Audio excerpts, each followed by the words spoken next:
Well, good evening, friends, comrades, and fellow workers. I hope this missive finds you well. Right before our very eyes, we are watching one of the greatest dramas of the ages. A struggle that nobody in my sixth grade social studies class could ever have imagined. Nobody who ever took American civics seriously. Nobody who ever viewed their country as something special could have ever dreamed of in their worst nightmare is here at our doorstep. And this is not hyperbole. This is a real constitutional crisis. In America, we have three branches of government: the executive, the legislative, and the judiciary.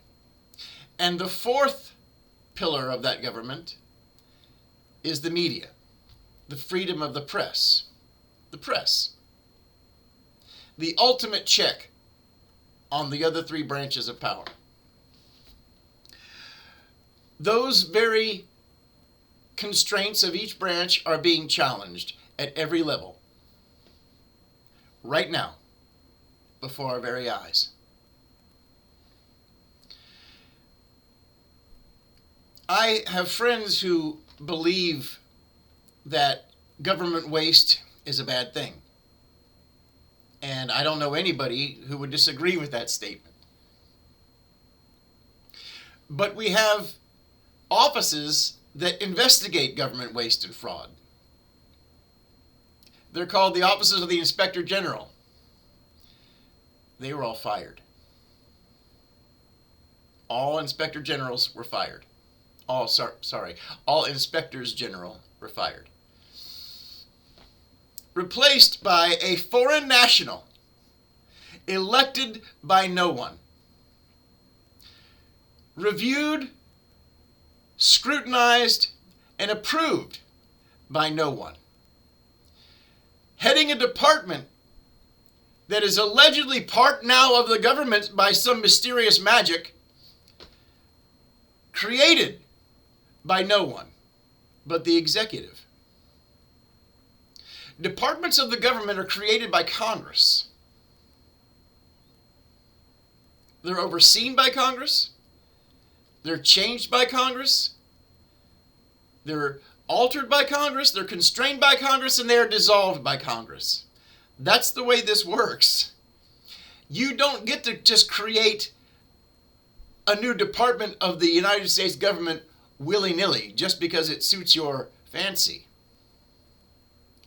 But here we are. How is this possible? How is this possible?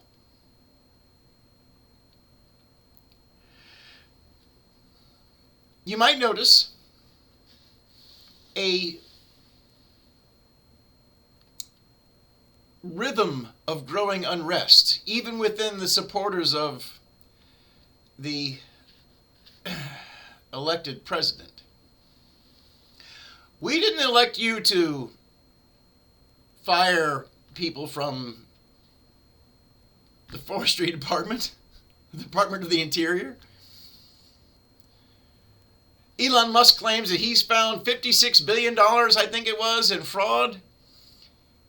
And it turns out, after careful observation, according to the Associated Press, according to the Wall Street Journal, that his balance sheets on fraud equal pretty much zero.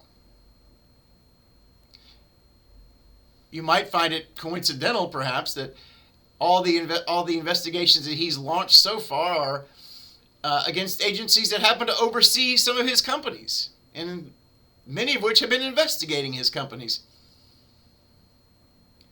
Wouldn't it just be a lottery win if I was suddenly put in charge of an organization that was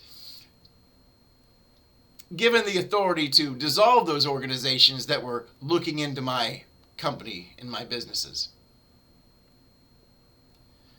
That's not mere conspiracy theory. That is literally what's happening right before your very eyes.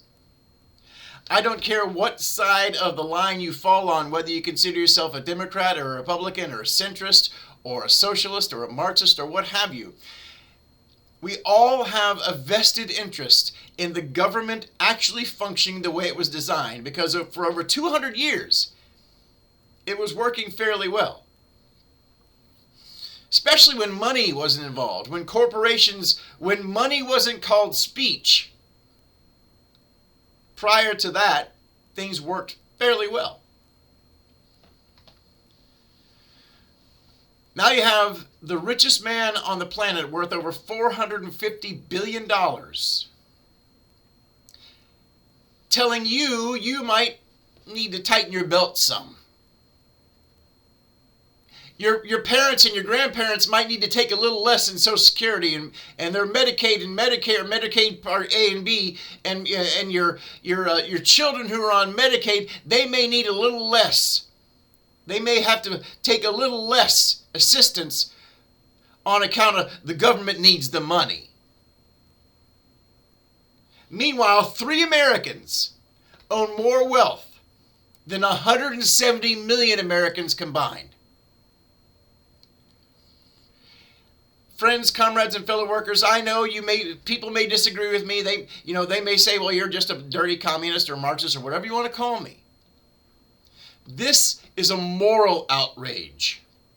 This isn't a political opinion. This is a moral outrage. When 3 human beings own more wealth than 170 million Americans combined, this is a disgusting outrage. Well, what's your solution? Tax the goddamn rich. Make America great again? When was America great again? When she built the entire interstate system? When her education system was the envy of the entire planet? Well, the relative tax rate of the super wealthy at that time in history was between 70 and 90%. You want those days again? The answer is clear. You want to be able to have a household with one income, to be able to send 2 kids to school, have 2 cars in the driveway, and go on vacation 2 times a year on one income? The answer is simple. Tax the wealthy. Because the less you tax them, the more your rent's going to go up. And the more your mortgages are going to go up. You know why?